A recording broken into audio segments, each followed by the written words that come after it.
Good afternoon everyone. सो ਅੱਜ 1 February ਹੈ and 1 February ਨੂੰ ਆਪਣਾ ਬਜਟ ਰਿਲੀਜ਼ ਹੁੰਦਾ ਹੈ ਐਵਰੀ ਈਅਰ। ਸੋ ਉਸੇ ਬਜਟ ਦੀ ਆਪਾਂ ਅੱਜ ਕੀ ਹਾਈਲਾਈਟਸ ਕਵਰ ਕਰਨ ਵਾਲੇ ਹਾਂ ਇਸ ਵੀਡੀਓ ਦੇ ਵਿੱਚ। ਸਭ ਤੋਂ ਪਹਿਲਾਂ ਮੈਂ ਤੁਹਾਨੂੰ ਦੱਸ ਦਵਾਂ ਕਿ ਬਜਟ ਆਪਣੇ ਕਨਸਟੀਟਿਊਸ਼ਨ ਦੇ ਵਿੱਚ ਕਿਤੇ ਵੀ ਮੈਂਸ਼ਨ ਨਹੀਂ ਹੈਗੀ ਟਰਮ। ਆਪਣੇ ਕਨਸਟੀਟਿਊਸ਼ਨ ਦੇ ਵਿੱਚ ਆਰਟੀਕਲ 112 ਜੇ ਤੁਸੀਂ ਪੜ੍ਹਿਆ ਹੋਊਗਾ ਪੋਲਿਟੀ ਦੇ ਵਿੱਚ ਉਹ ਗੱਲ ਕਰਦਾ ਹੈ ਬਜਟ ਦੀ, ਬਟ ਉੱਥੇ ਵਰਡ ਬਜਟ ਮੈਂਸ਼ਨ ਨਾ ਹੋ ਕੇ ਉੱਥੇ ਕੀ ਮੈਂਸ਼ਨ ਹੈਗਾ ਐਨੂਅਲ ਫਾਈਨੈਂਸ਼ੀਅਲ ਸਟੇਟਮੈਂਟ। ਸੋ ਐਨੂਅਲ ਫਾਈਨੈਂਸ਼ੀਅਲ ਸਟੇਟਮੈਂਟ ਨੂੰ ਹੀ ਆਪਾਂ ਬਜਟ ਕਹਿ ਦਿੰਦੇ ਆ। ਇਸ ਤੋਂ ਬਾਅਦ ਜੋ ਇੰਪੋਰਟੈਂਟ ਗੱਲ ਬਜਟ ਬਾਰੇ ਇਹ ਹੈਗੀ ਹੈ ਕਿ ਬਜਟ ਨੂੰ ਪੇਸ਼ ਕੌਣ ਕਰਦਾ ਗਾ। ਸੋ ਐਵਰੀ ਈਅਰ ਆਪਣੇ ਫਾਈਨੈਂਸ ਮਿਨਿਸਟਰ ਬਜਟ ਨੂੰ ਪੇਸ਼ ਕਰਦੇ ਨੇ। ਸੋ ਜੇ ਆਪਾਂ ਇੱਕ ਡਾਟਾ ਦੇਖੀਏ ਹੁਣ ਤੱਕ ਸਭ ਤੋਂ ਜ਼ਿਆਦਾ ਜੋ ਬਜਟ ਪੇਸ਼ ਕੀਤੇ ਹੈ ਉਹ ਮੋਰਾਰਜੀ ਦੇਸਾਈ ਨੇ ਪੇਸ਼ ਕੀਤੇ ਹੈ। ਉਸ ਤੋਂ ਬਾਅਦ ਸੈਕਿੰਡ ਨੰਬਰ ਤੇ ਜੋ ਆਪਣੇ ਕਰੰਟ ਫਾਈਨੈਂਸ ਮਿਨਿਸਟਰ ਹੈ ਨਿਰਮਲਾ ਸੀਤਾਰਮਨ ਜੀ ਉਹਨਾਂ ਨੇ ਪੇਸ਼ ਕੀਤੇ ਹੈ ਐਂਡ ਉਹਨਾਂ ਦੇ ਨਾਲ ਹੀ ਨੇ ਪੀ ਚਿਦੰਬਰਮ। ਠੀਕ ਹੈ ਜੀ, ਇਹ ਜੋ ਬਜਟ ਸੀਗਾ 2026-27 ਦਾ ਇਹ ਨਿਰਮਲਾ ਸੀਤਾਰਮਨ ਜੀ ਦਾ 9th ਬਜਟ ਸੀਗਾ। ਸੋ ਇਹ ਵੀ ਤੁਸੀਂ ਯਾਦ ਰੱਖਣਾ ਗਾ। ਇਸ ਤੋਂ ਬਾਅਦ ਆਪਾਂ ਬਾਤ ਕਰਦੇ ਹਾਂ ਐਕਸਪੈਂਡੀਚਰ ਆਫ ਮੇਜਰ ਆਈਟਮਸ। ਸਭ ਤੋਂ ਜ਼ਿਆਦਾ ਪੈਸਾ ਕਿਹੜੇ ਸੈਕਟਰ ਨੂੰ ਦਿੱਤਾ ਗਿਆ। ਸੋ ਜਨਰਲੀ ਕੀ ਹੁੰਦਾ ਕਿ ਡਿਫੈਂਸ ਨੂੰ ਸਭ ਤੋਂ ਜ਼ਿਆਦਾ ਪੈਸਾ ਦਿੱਤਾ ਜਾਂਦਾ ਹੈਗਾ, ਬਟ ਇਸ ਵਾਰ ਜੋ ਹੈਗਾ ਉਹ ਟਰਾਂਸਪੋਰਟ ਤੇ ਸਭ ਤੋਂ ਜ਼ਿਆਦਾ ਪੈਸਾ ਦਿੱਤਾ ਗਿਆ ਹੈਗਾ। ਉਸ ਤੋਂ ਬਾਅਦ ਡਿਫੈਂਸ ਜੋ ਕਿ ਨੀਅਰ ਅਬਾਊਟ ਟਰਾਂਸਪੋਰਟ ਹੀ ਹੈਗਾ। ਤੁਸੀਂ ਪਹਿਲੇ 3-4 ਜੋ ਸੈਕਟਰਸ ਹੈਗੇ ਉਹ ਯਾਦ ਰੱਖਣੇ ਨੇ। ਤਾਂ ਸਭ ਤੋਂ ਜ਼ਿਆਦਾ ਪੈਸਾ ਜਾ ਰਿਹਾ ਹੈਗਾ ਟਰਾਂਸਪੋਰਟ ਦੇ ਵਿੱਚ, ਸੈਕਿੰਡ ਨੰਬਰ ਤੇ ਆਪਣਾ ਡਿਫੈਂਸ ਸੈਕਟਰ ਹੈਗਾ, ਥਰਡ ਨੰਬਰ ਤੇ ਰੂਰਲ ਡਿਵੈਲਪਮੈਂਟ, ਫੋਰਥ ਨੰਬਰ ਤੇ ਹੋਮ ਅਫੇਅਰਸ। ਤੇ ਤੁਸੀਂ ਲਾਸਟ ਦੇ ਵਿੱਚ ਵੀ ਦੇਖ ਸਕਦੇ ਹੋ ਲਾਸਟ ਦੇ ਵਿੱਚ ਹੈਗਾ ਡਿਵੈਲਪਮੈਂਟ ਆਫ ਨਾਰਥ ਈਸਟ ਨੂੰ ਲੈ ਕੇ ਕਾਫੀ ਕੁਝ ਆਪਣੇ ਬਜਟ ਦੇ ਵਿੱਚ ਮੈਂਸ਼ਨ ਕੀਤਾ ਗਿਆ। ਉਹਦੀ ਆਪਾਂ ਗੱਲ ਕਰਾਂਗੇ ਆਉਣ ਵਾਲੀ ਵੀਡੀਓ ਦੇ ਵਿੱਚ। ਸੋ ਆਪਾਂ ਕੀ ਫੀਚਰਸ ਕੀ ਹਾਈਲਾਈਟਸ ਡਿਸਕਸ ਕਰਨ ਵਾਲੇ ਆ। ਇੰਡੀਆਜ਼ ਇਕੋਨਮਿਕ ਟ੍ਰੈਜੈਕਟਰੀ ਦੀ ਆਪਾਂ ਗੱਲ ਕਰਦੇ ਹਾਂ। ਸਭ ਤੋਂ ਪਹਿਲਾਂ ਇਹਦੇ ਵਿੱਚ ਕੁਝ ਟਰਮਸ ਮੈਂਸ਼ਨ ਹੈਗੇ ਜੋ ਤੁਸੀਂ ਯਾਦ ਰੱਖਣੀ ਹੈ। Action or ambivalence, second is reform or rhetoric reforms ਦੀ ਗੱਲ ਕੀਤੀ ਗਈ ਹੈ and third is people or populism, ਯਾਨੀ ਕਿ ਆਪਾਂ ਪੀਪਲ ਨੂੰ ਧਿਆਨ ਦੇ ਵਿੱਚ ਰੱਖਣਾ ਰਾਦਰ ਦੈਨ ਪੋਪੂਲਿਜ਼ਮ। ਪੋਪੂਲਿਜ਼ਮ ਕੀ ਹੁੰਦਾ ਹੈ ਕਿ ਜਦੋਂ ਜਿਵੇਂ ਇਲੈਕਸ਼ਨ ਆਪਣੇ ਹੁੰਦੇ ਆ, ਇਲੈਕਸ਼ਨ ਦੇ ਟਾਈਮ ਤੇ ਜੋ ਪੋਲੀਟੀਕਲ ਪਾਰਟੀਜ਼ ਹੈ ਉਹ ਬੜੇ ਬੜੇ ਵਾਅਦੇ ਕਰ ਦਿੰਦੇ ਆ ਕਿ ਅਸੀਂ ਤੁਹਾਡੇ ਲਈ ਇਹ ਕਰਾਂਗੇ। ਸੋ ਉਹਦੀ ਪੋਪੂਲਿਜ਼ਮ ਪੋਲਿਸੀਜ਼ ਹੁੰਦੀ ਹੈ ਵੀ ਇਲੈਕਸ਼ਨ ਜਿੱਤਣ ਲਈ ਜੋ ਵਾਅਦੇ ਕੀਤੇ ਜਾਂਦੇ ਆ ਉਹ ਪੋਪੂਲਿਜ਼ਮ ਦੇ ਵਿੱਚ ਆਉਂਦੇ ਨੇ। ਸੋ ਇਹਨਾਂ ਦੀ ਗੱਲ ਕੀਤੀ ਗਈ ਹੈ।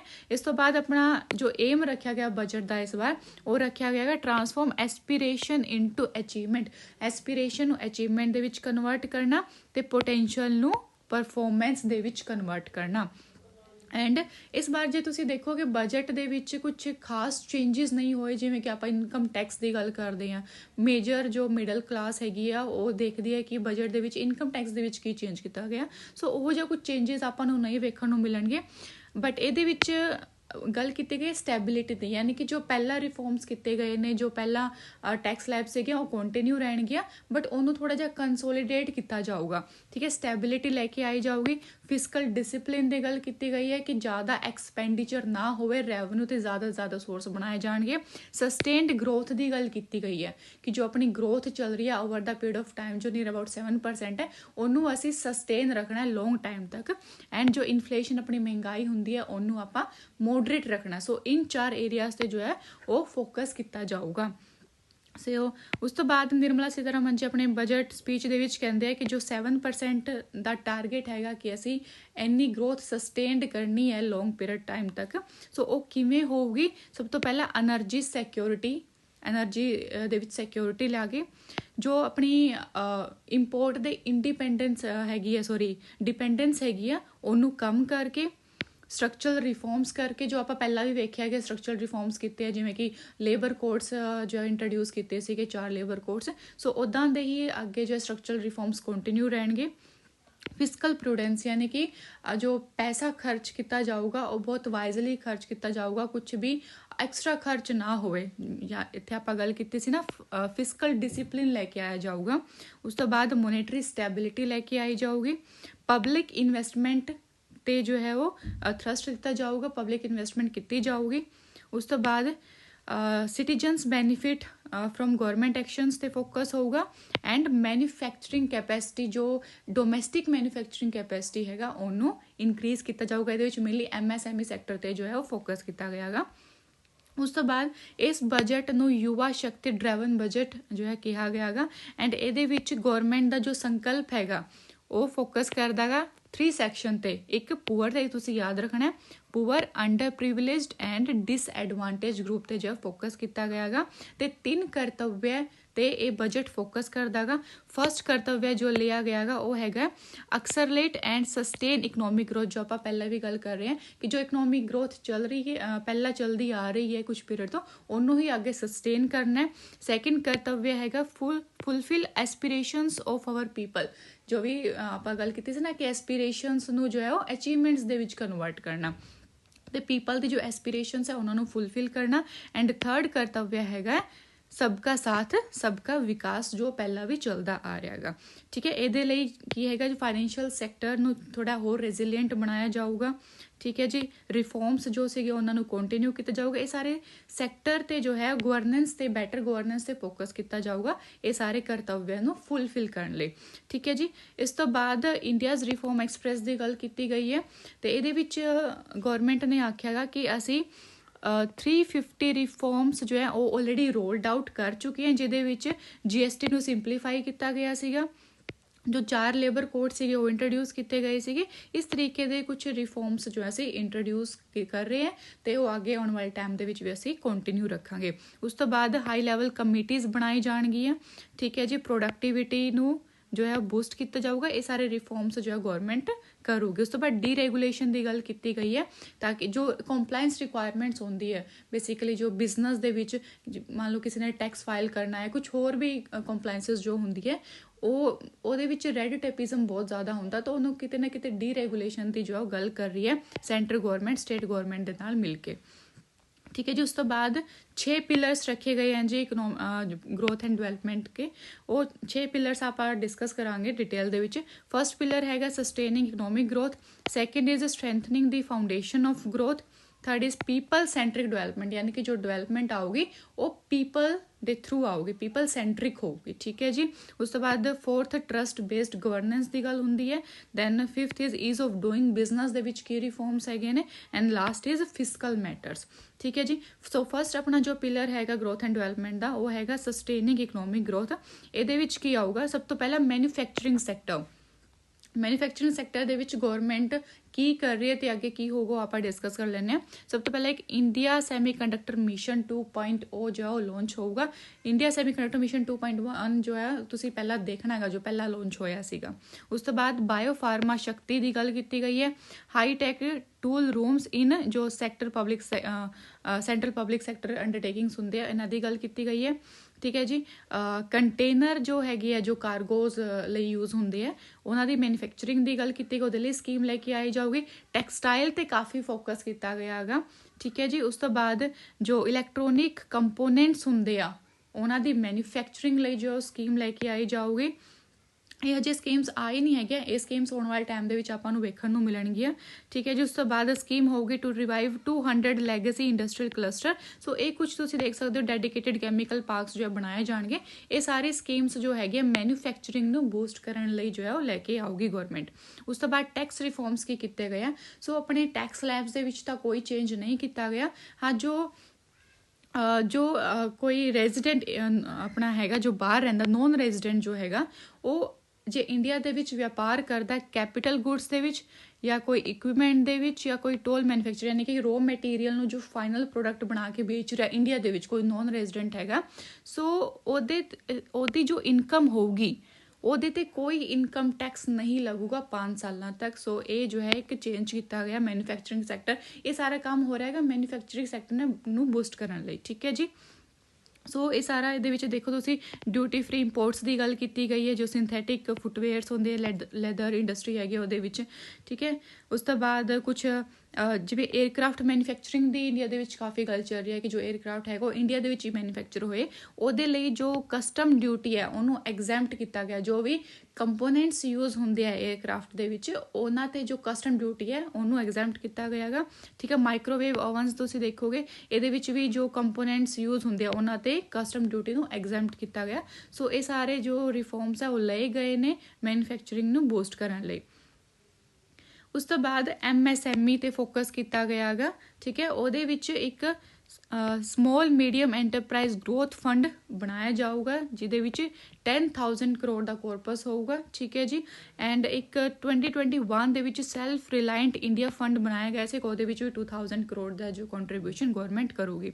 ਇਸ ਤੋਂ ਇਲਾਵਾ MSME ਦੀ ਪ੍ਰੋਫੈਸ਼ਨਲ ਸਪੋਰਟ ਲਈ ਜੋ ਹੈ ਜੋ ਟੀਅਰ 2 ਜਾਂ ਟੀਅਰ 3 ਸਿਟੀਜ਼ ਹੁੰਦੀਆਂ ਨੇ ਉਹਦੇ ਵਿੱਚ ਕੋਰਪੋਰੇਟ ਮਿੱਤਰਾਸ ਬਣਾਏ ਜਾਣਗੇ। ਇਹਨਾਂ ਦਾ ਬੇਸਿਕਲੀ ਮਕਸਦ ਕੀ ਹੋਊਗਾ ਕਿ ਜੋ ਪਹਿਲਾਂ ਵੀ ਆਪਾਂ ਗੱਲ ਕੀਤੀ ਹੈ ਕਿ ਜੋ ਕੰਪਲਾਇੰਸ ਰਿਕੁਆਇਰਮੈਂਟ ਹੁੰਦੀ ਹੈ, ਕੋਈ ਵੀ ਮੰਨ ਲਓ ਕੋਈ ਬਿਜ਼ਨਸ ਹੈਗਾ ਤਾਂ ਉਹ ਟੈਕਸ ਫਿਲਿੰਗ ਹੋ ਗਿਆ, ਬਾਕੀ ਜੋ ਵੀ ਕੰਪਲਾਇੰਸ ਸੇਫਟੀ ਦੀ ਕੰਪਲਾਇੰਸ ਰਿਕੁਆਇਰਮੈਂਟਸ ਜੋ ਹੁੰਦੀ ਆ, ਸੋ ਉਹਨਾਂ ਦੇ ਵਿੱਚ ਉਹਨਾਂ ਦੀ ਹੈਲਪ ਕਰਨ ਲਈ ਉਹਨਾਂ ਨੂੰ ਪ੍ਰੋਫੈਸ਼ਨਲ ਜੋ ਹੈ ਨੌਲੇਜ ਦੇਣ ਲਈ ਜੋ ਕੋਰਪੋਰੇਟ ਮਿੱਤਰਾਸ ਜੋ ਹੈ ਬਣਾਏ ਜਾਣਗੇ ਟੀਅਰ 2 ਟੀਅਰ 3 ਸਿਟੀਜ਼ ਦੇ ਵਿੱਚ, ਤੁਸੀਂ ਵੇਖ ਸਕਦੇ ਹੋ। ਉਸ ਤੋਂ ਬਾਅਦ ਰਿਨਿਊਇੰਗ ਦਾ ਐਮਫੈਸਿਸ ਔਨ ਸਰਵਿਸ ਸੈਕਟਰ ਦੇ ਵਿੱਚ ਜੋ ਹੈਗਾ education to employment and enterprise standing committee ਬਣਾਈ ਜਾਊਗੀ।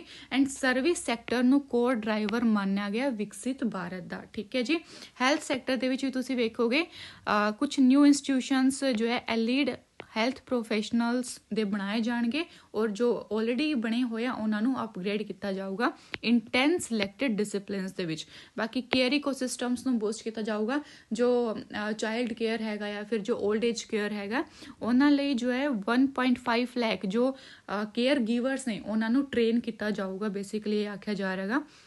ਮੈਡੀਕਲ ਟੂਰਿਜ਼ਮ ਨੂੰ ਵਧਾਵਾ ਦੇਣ ਲਈ ਜੋ ਹੈ ਸਕੀਮ ਲੈ ਕੇ ਆਈ ਜਾਊਗੀ in establishing 5 hubs of medical value tourism in partnership with private sector. ਇਸ ਤੋਂ ਇਲਾਵਾ ਜੋ ਹੈ all India institute of Ayurveda ਬਣਾਇਆ ਜਾਊਗਾ, ਠੀਕ ਹੈ, ਇਹ ਤੁਸੀਂ ਯਾਦ ਰੱਖਣਾਗਾ। ਸੋ ਬੇਸਿਕਲੀ ਕੁਝ ਈਸਟਰਨ ਰੀਜਨ ਦੇ ਵਿੱਚ ਤੁਸੀਂ ਵੇਖ ਸਕਦੇ ਹੋ ਇੱਕ ਨੈਸ਼ਨਲ ਇੰਸਟੀਚਿਊਟ ਆਫ ਡਿਜ਼ਾਈਨ ਜੋ ਹੈ ਉਹ ਕ੍ਰੀਏਟ ਕੀਤਾ ਜਾਊਗਾ, ਠੀਕ ਹੈ ਜੀ। ਖੇਲੋ ਇੰਡੀਆ ਵਿਜ਼ਨ ਤੇ ਵੀ ਇਹਦੇ ਵਿੱਚ ਸਪੋਰਟਸ ਦੇ ਵਿੱਚ ਫੋਕਸ ਕੀਤਾ ਗਿਆ। ਉਸ ਤੋਂ ਬਾਅਦ ਐਜੂਕੇਸ਼ਨ ਦੇ ਵਿੱਚ ਜੇ ਆਪਾਂ ਵੇਖੀਏ ਤਾਂ ਇੱਕ ਟੈਲੀਸਕੋਪ ਇਨਫਰਾਸਟ੍ਰਕਚਰ ਫੈਸਿਲਿਟੀ ਬਣਾਈ ਜਾਊਗੀ, ਟੋਟਲ 4 ਟੈਲੀਸਕੋਪ ਇਨਫਰਾਸਟ੍ਰਕਚਰ ਫੈਸਿਲਿਟੀਜ਼ ਬਣਾਈ ਜਾਣਗੀਆਂ। ਇਸ ਤੋਂ ਇਲਾਵਾ 5 ਯੂਨੀਵਰਸਿਟੀ ਟਾਊਨਸ਼ਿਪਸ ਬਣਾਈ ਜਾਣਗੀਆਂ ਜੋ ਵੀ ਮੇਜਰ ਇੰਡਸਟਰੀਅਲ ਐਂਡ ਲੌਜਿਸਟਿਕਲ ਕੋਰੀਡੋਰਸ ਆਪਣੇ ਹੈਗੇ ਨੇ ਉਹਦੇ ਵਿੱਚ, ਠੀਕ ਹੈ ਜੀ। ਗਰਲਸ ਹੋਸਟਲਸ ਦੀ ਫੈਸਿਲਿਟੀ ਪ੍ਰੋਵਾਈਡ ਕੀਤੀ ਜਾਊਗੀ, ਜੋ ਵੀ ਸਟੈਮ ਇੰਸਟੀਟਿਊਸ਼ਨਸ ਹੁੰਦੇ ਆ, science technology engineering and medical ਜੋ ਲਾਈਨ ਹੁੰਦੀ ਹੈ ਆਪਣੀ ਮੈਨੇਜਮੈਂਟ ਵਾਲੀ ਲਾਈਨ, ਠੀਕ ਹੈ ਜੀ। ਉਸ ਤੋਂ ਬਾਅਦ ਟੂਰਿਜ਼ਮ ਦੇ ਵਿੱਚ ਤੁਸੀਂ ਵੇਖੋਗੇ ਤਾਂ ਦੇਖੋ pilot scheme for upskilling of 10,000 guides, ਜੋ ਆਪਣੇ ਗਾਈਡਸ ਹੁੰਦੇ ਆ ਉਹਨਾਂ ਦੀ ਸਕਿੱਲ ਨੂੰ ਵਧਾਉਣ ਲਈ ਜੋ ਹੈ ਸਕੀਮ ਲੈ ਕੇ ਆਈ ਜਾਊਗੀ। ਇੱਕ ਨੈਸ਼ਨਲ ਇੰਸਟੀਚਿਊਟ ਆਫ ਹੌਸਪਿਟੈਲਿਟੀਜ਼ ਨੂੰ ਸੈੱਟ ਕੀਤਾ ਜਾਊਗਾ, ਠੀਕ ਹੈ ਜੀ। ਉਸ ਤੋਂ ਬਾਅਦ mountain trails, turtle tales, bird watching trails ਜੋ ਹੈ ਸਿਲੈਕਟਡ ਸਟੇਟ ਦੇ ਵਿੱਚ ਡਿਵੈਲਪ ਕੀਤੇ ਜਾਣਗੇ। ਐਂਡ ਇਹਦੇ ਵਿੱਚ ਜੋ ਇੰਪੋਰਟੈਂਟ ਹੈਗਾ ਉਹ ਹੈਗਾ ਕਿ ਇੰਡੀਆ ਜੋ ਹੈ first ever global big cat summit ਜੋ ਹੈ ਉਹ ਹੋਸਟ ਕਰੂਗੀ, ਠੀਕ ਹੈ। ਬਿਗ ਕੈਟ ਸਮਿਟ ਜਿਹਦੇ ਵਿੱਚ ਜੋ ਚੀਤਾਸ ਲੈਪਰਡਸ ਵਗੈਰਾ ਆ ਜਾਂਦੇ ਆ ਉਹਦੀ ਸਮਿਟ ਨੂੰ ਫਸਟ ਟਾਈਮ ਇੰਡੀਆ ਜੋ ਹੈ ਹੋਸਟ ਕਰਨ ਜਾ ਰਹੀ ਹੈ, ਠੀਕ ਹੈ ਜੀ। ਉਸ ਤੋਂ ਬਾਅਦ 15 ਆਰਕੋਲੋਜੀਕਲ ਸਾਈਟਸ ਜੋ ਹੈ ਡਿਵੈਲਪ ਕੀਤੀ ਜਾਣਗੀਆਂ। ਐਂਡ ਬੁੱਧਿਸਟ ਸਰਕਿਟਸ ਜੋ ਹੈ ਉਹ ਨੌਰਥ ਈਸਟ ਰੀਜਨ ਦੇ ਵਿੱਚ ਜੋ ਮੋਨੈਸਟਰੀਜ਼ ਹੁੰਦੀਆਂ, ਟੈਂਪਲਸ ਹੁੰਦੇ ਆ, ਉਹ ਨੌਰਥ ਈਸਟ ਰੀਜਨਸ ਦੇ ਵਿੱਚ ਇਹਨਾਂ ਨੂੰ ਡਿਵੈਲਪ ਕੀਤਾ ਜਾਊਗਾ। ਇਹ ਸਾਰਾ ਕੰਮ ਹੋ ਰਿਹਾਗਾ ਟੂਰਿਜ਼ਮ ਸੈਕਟਰ ਦੇ ਵਿੱਚ। ਉਸ ਤੋਂ ਬਾਅਦ ਆਪਾਂ ਗੱਲ ਕਰਦੇ ਹਾਂ ਫਾਈਨੈਂਸ਼ੀਅਲ ਸੈਕਟਰ ਦੇ ਵਿੱਚ। ਫਾਈਨੈਂਸ਼ੀਅਲ ਸੈਕਟਰ ਦੇ ਵਿੱਚ ਕੀ ਹੈਗਾ, ਸਭ ਤੋਂ ਪਹਿਲਾਂ ਕਿ ਕੋਈ ਵੀ ਮਿਊਨਿਸਪਲ ਕਾਰਪੋਰੇਸ਼ਨ ਹੈ ਉਹ ਬੌਂਡਸ ਇਸ਼ੂ ਕਰਦੀ ਹੈ ਜਿਨ੍ਹਾਂ ਦੀ ਵੈਲਿਊ 1000 ਕਰੋੜ ਤੋਂ ਉੱਪਰ ਹੈ, ਤਾਂ ਉਹਨਾਂ ਨੂੰ ਇਨਸੈਂਟਿਵ ਦਿੱਤਾ ਜਾਊਗਾ 100 ਕਰੋੜ ਦਾ for single issuance of municipal bond, ਠੀਕ ਹੈ। ਸੋ ਜਿਵੇਂ ਗਵਰਨਮੈਂਟ ਆਪਣੇ ਬੌਂਡਸ ਇਸ਼ੂ ਕਰਦੇ ਆ ਜਦੋਂ ਵੀ ਉਹਨਾਂ ਨੂੰ ਡੈਟ ਲੈਣਾ ਹੁੰਦਾ, ਉਵੇਂ ਮਿਊਨਿਸਪਲ ਕਾਰਪੋਰੇਸ਼ਨ ਵੀ ਆਪਣੇ ਬੌਂਡਸ ਇਸ਼ੂ ਕਰ ਸਕਦੇ ਜਦੋਂ ਉਹਨਾਂ ਨੂੰ ਪੈਸੇ ਦੀ ਲੋੜ ਹੁੰਦੀ ਹੈ। ਸੋ ਜਦੋਂ ਬੌਂਡ ਇਸ਼ੂ ਕਰਨਗੇ 1000 ਕਰੋੜ ਤੋਂ ਉੱਪਰ ਦਾ ਤਾਂ ਉਹਨਾਂ ਨੂੰ 100 ਕਰੋੜ ਦਾ ਜੋ ਇਨਸੈਂਟਿਵ ਦਿੱਤਾ ਜਾਊਗਾ, ਠੀਕ ਹੈ। ਉਸ ਤੋਂ ਬਾਅਦ ਜੋ ਅੰਮ੍ਰਿਤ ਸਕੀਮ ਚੱਲ ਰਹੀ ਹੈ, ਅੰਮ੍ਰਿਤ ਸਕੀਮ ਬਾਰੇ ਤੁਸੀਂ ਜੋ ਡਿਟੇਲ ਦੇ ਵਿੱਚ ਪੜ੍ਹਨਾਗਾ, ਠੀਕ ਹੈ, ਉਹਨੂੰ ਕੰਟੀਨਿਊ ਕੀਤਾ ਜਾਊਗਾ। ਉਸ ਤੋਂ ਬਾਅਦ ਜੋ ਪਾਵਰ ਫਾਈਨੈਂਸ ਕਾਰਪੋਰੇਸ਼ਨ ਹੈ ਐਂਡ ਰੂਰਲ ਇਲੈਕਟ੍ਰੀਫਿਕੇਸ਼ਨ ਕਾਰਪੋਰੇਸ਼ਨ ਹੈ ਇਹਨਾਂ ਨੂੰ ਰੀਸਟਰਕਚਰ ਕੀਤਾ ਜਾਊਗਾ, ਠੀਕ ਹੈ ਜੀ। ਐਂਡ ਫੇਮਾ ਨੂੰ ਜੋ ਹੈ ਰਿਵਿਊ ਕੀਤਾ ਜਾਊਗਾ, ਜੋ ਫੋਰਨ ਐਕਸਚੇਂਜ ਮੈਨੇਜਮੈਂਟ ਐਕਟ ਆਪਣਾ 1999 ਦੇ ਵਿੱਚ ਆਇਆ ਸੀਗਾ, ਉਹਨੂੰ ਜੋ ਹੈ ਰਿਵਿਊ ਕੀਤਾ ਜਾਊਗਾ, ਠੀਕ ਹੈ ਜੀ। ਸੋ ਇਹ ਸਾਰੇ ਰਿਫਾਰਮਸ ਆਣਗੇ ਫਾਈਨੈਂਸ਼ੀਅਲ ਸੈਕਟਰ ਦੇ ਵਿੱਚ। ਐਂਡ ਇੱਕ ਹਾਈ ਲੈਵਲ ਕਮੇਟੀ ਬਣੂਗੀ ਬੈਂਕਿੰਗ ਦੇ ਵਿੱਚ, ਠੀਕ ਹੈ ਜੀ, ਬੈਂਕਿੰਗ ਸੈਕਟਰ ਦੇ ਵਿੱਚ। ਉਸ ਤੋਂ ਬਾਅਦ ਫਾਈਨੈਂਸ਼ੀਅਲ ਸੈਕਟਰ ਦੇ ਵਿੱਚ ਜੋ ਇੰਪੋਰਟੈਂਟ ਆਪਣੇ ਐਗਜ਼ਾਮ ਪੁਆਇੰਟ ਆਫ ਵਿਊ ਤੋਂ ਹੈਗਾ ਟੈਕਸ ਪ੍ਰੋਪੋਜ਼ਲ ਫॉर ਫਾਈਨੈਂਸ਼ੀਅਲ ਸੈਕਟਰ, ਜੋ ਮੇਜਰ ਚੇਂਜ ਕੀਤਾ ਗਿਆ ਜਿਹਦੇ ਕਰਕੇ ਆਪਣੀ ਜੋ ਸਟਾਕ ਮਾਰਕੀਟ ਸੀਗੀ ਉਹ ਵੀ ਅੱਜ ਕ੍ਰੈਸ਼ ਕਰ ਗਈ ਸੀਗੀ। ਸੋ ਉਹ ਕਾਰਨ ਕੀ ਸੀਗਾ ਕਿ ਜੋ STT ਹੁੰਦਾ, STT ਦੀ ਫੁੱਲ ਫਾਰਮ ਹੁੰਦੀ ਹੈ security transaction tax. Security transaction tax ਇੱਕ ਡਾਇਰੈਕਟ ਟੈਕਸ ਹੁੰਦਾ ਹੈਗਾ। ਸੋ ਜਦੋਂ ਵੀ ਸਿਕਿਉਰਿਟੀਜ਼ ਦੇ ਵਿੱਚ ਟ੍ਰਾਂਜੈਕਸ਼ਨਸ ਹੁੰਦੀਆਂ ਉਸ ਟਾਈਮ ਤੇ ਟੈਕਸ ਲੱਗਦਾ ਗਾ। ਐਂਡ ਇਹ ਜੋ ਟੈਕਸ ਹੈ ਉਹ ਫਿਊਚਰਸ ਤੇ, ਇਹ ਕੁਛ ਟਰਮਸ, ਕੁਛ ਇਕਨੋਮਿਕ ਟਰਮਸ ਹੈਗੇ ਆ, ਸਾਰਾ ਮੈਂ ਐਕਸਪਲੇਨ ਨਹੀਂ ਕਰ ਸਕਦੀ, ਵੀਡੀਓ ਆਪਣੀ ਬਹੁਤ ਲੰਬੀ ਹੋ ਜਾਊਗੀ। ਫਿਊਚਰਸ ਐਂਡ ਆਪਸ਼ਨ ਦੇ ਵਿੱਚ ਜੋ ਟ੍ਰੇਡਿੰਗ ਕਰਦੇ ਆ ਉਹਨਾਂ ਨੂੰ ਪਤਾ ਹੋਣਾ। ਸੋ ਉਹਨਾਂ ਤੇ ਜੋ STT ਲੱਗਦਾ ਸੀਗਾ ਉਹ ਪਹਿਲਾਂ ਸੀਗਾ 0.02%, ਉਹਨੂੰ ਹੁਣ ਇਨਕਰੀਜ਼ ਕਰਕੇ 0.05% ਕਰਤਾ। ਇਸੇ ਕਰਕੇ ਜੋ ਹੈ ਥੋੜਾ ਮਾਰਕੀਟ ਦੇ ਵਿੱਚ ਆਪਾਂ ਨੂੰ ਡਾਊਨ ਅੱਜ ਵੇਖਣ ਨੂੰ ਮਿਲਿਆ ਸੀਗਾ।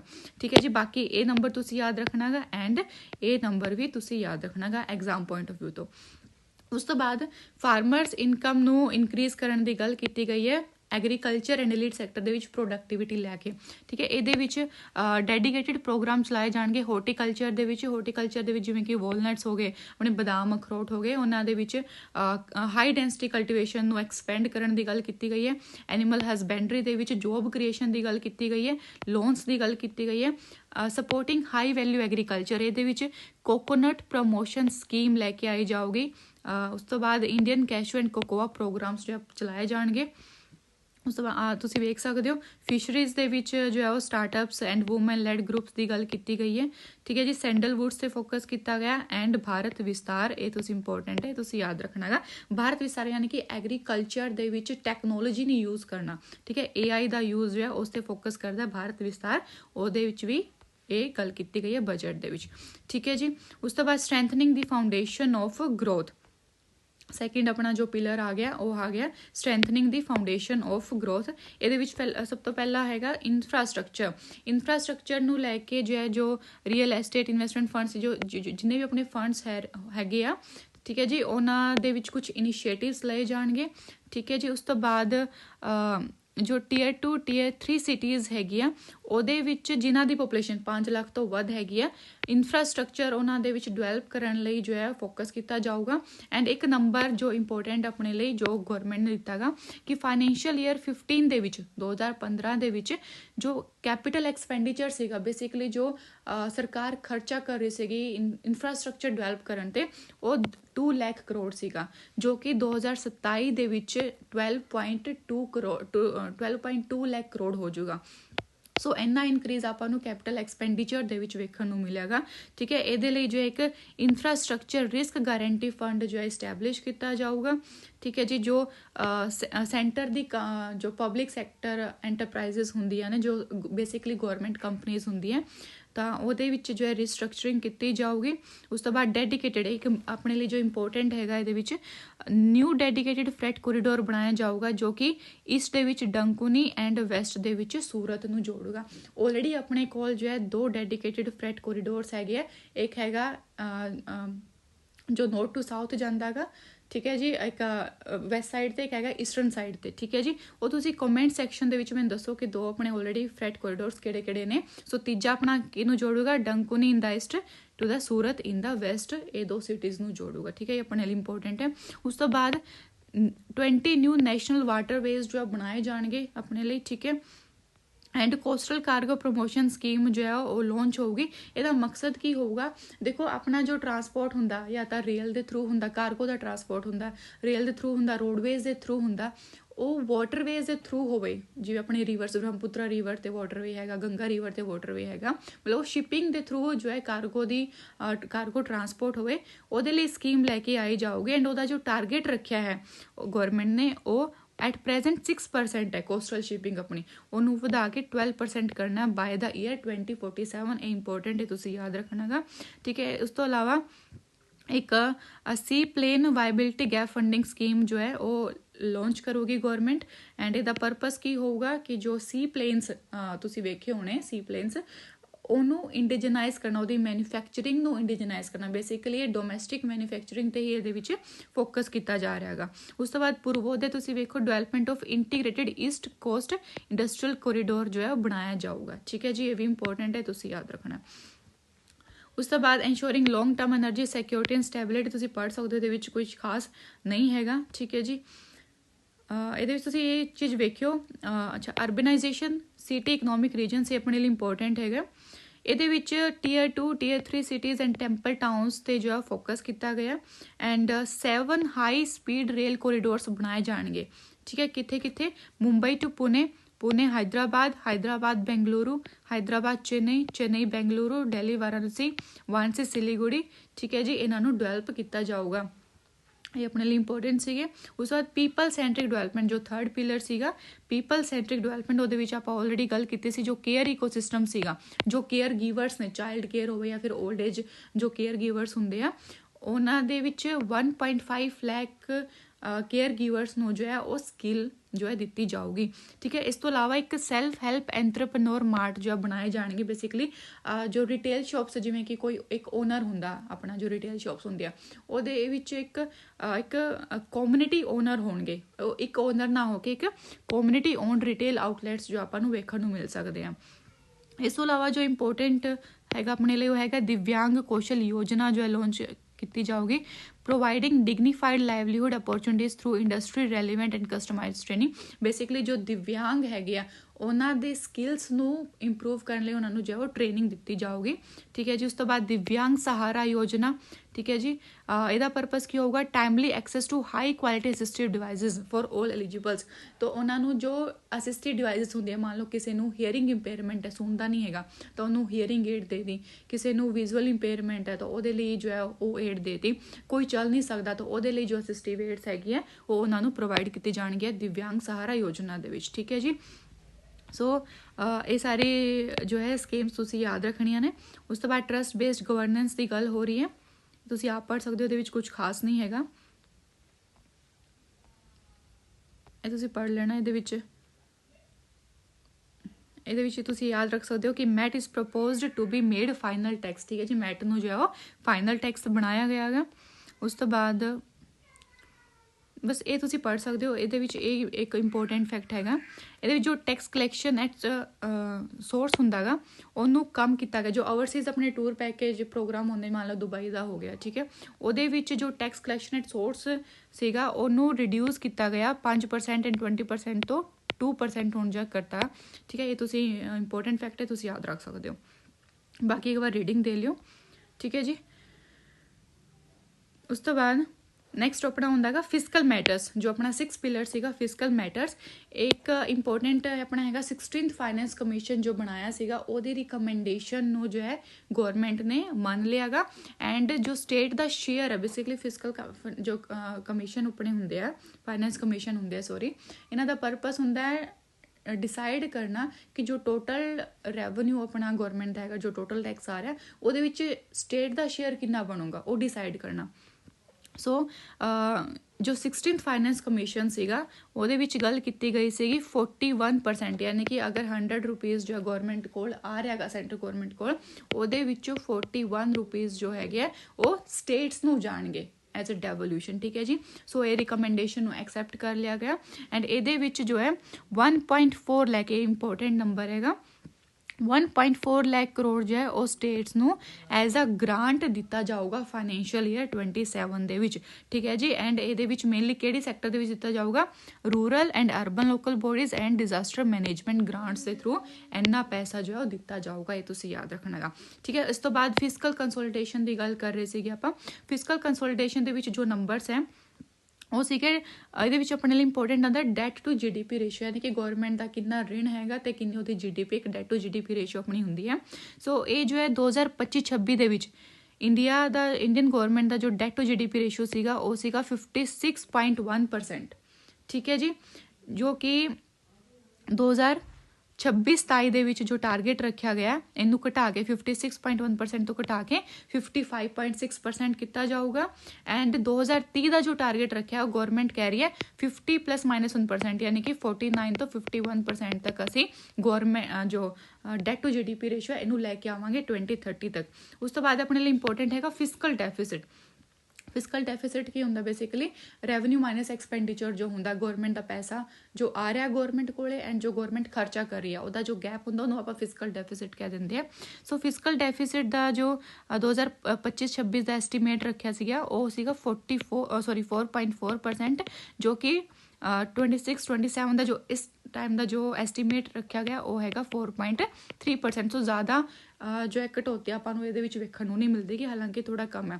ਔਰ ਜੇ ਫਿਸਕਲ ਡੈਫਿਸਿਟ ਤੁਸੀਂ ट्रेंड वेख सकते हो तो over the period of time जो फिजिकल डेफिसिट है अपना कम होता जा रहा है। ठीक है, 6.50 तो ये जो है 4.30 का जो टारगेट है वो इस साल गौरमेंट ने रखेगा। ठीक है, उस तो बाद रेवन्यू डेफिसिट तुम देखो जो गौरमेंट के डे टू डे खर्चे होंगे वो यूज़ होंगे रेवन्यू डेफिसिट, ये भी अपना घट रहा है, प्राइमरी डेफिसिट भी अपना घट रहा है एंड इफेक्टिव रेवन्यू डेफिसिट भी over the period of time जो है वो डिक्रीजिंग ट्रेंड आपको वेखण को मिल रहा है। उस तो बाद इंपोर्टेंट अपने लिए है रुपी कम्स फ्रॉम कि जो गौरमेंट है वो पैसा कितों आऊगा। सब तो ज़्यादा पैसा सपोज करो 100 रुपीज़ गौरमेंट को आने हैं टोटल, सो ਉਹਦੇ ਵਿੱਚੋਂ जो 24 रुपीज़ है वो आएंगे बोरोविंग्स तो, मतलब कि जो गौरमेंट ऋण लऊगी। ठीक है, जो बोरोइंग करूँगी वो सब तो फर्स्ट नंबर पर ही आऊगा। सैकेंड नंबर पर जो पैसा गौरमेंट को आऊगा वो आऊगा इनकम टैक्स तो। थर्ड नंबर पर जो गौरमेंट को पैसा आऊगा कॉरपोरेशन टैक्स तो। फोर्थ नंबर पर आऊगा जी GST एंड अदर टैक्सिस तो। सो ये सारे नंबर थोड़े लिए इंपोर्टेंट है, बहुत बार क्वेश्चन जो इन्हों पर आता है, ये तुम जरूर याद रखना। ठीक है, उस तो बाद पैसा जाऊगा कितने गौरमेंट तो आप गल कर लें। सो सब तो ज़्यादा पैसा जो जाऊगा गौरमेंट का वो जाऊगा स्टेट शेयर पर।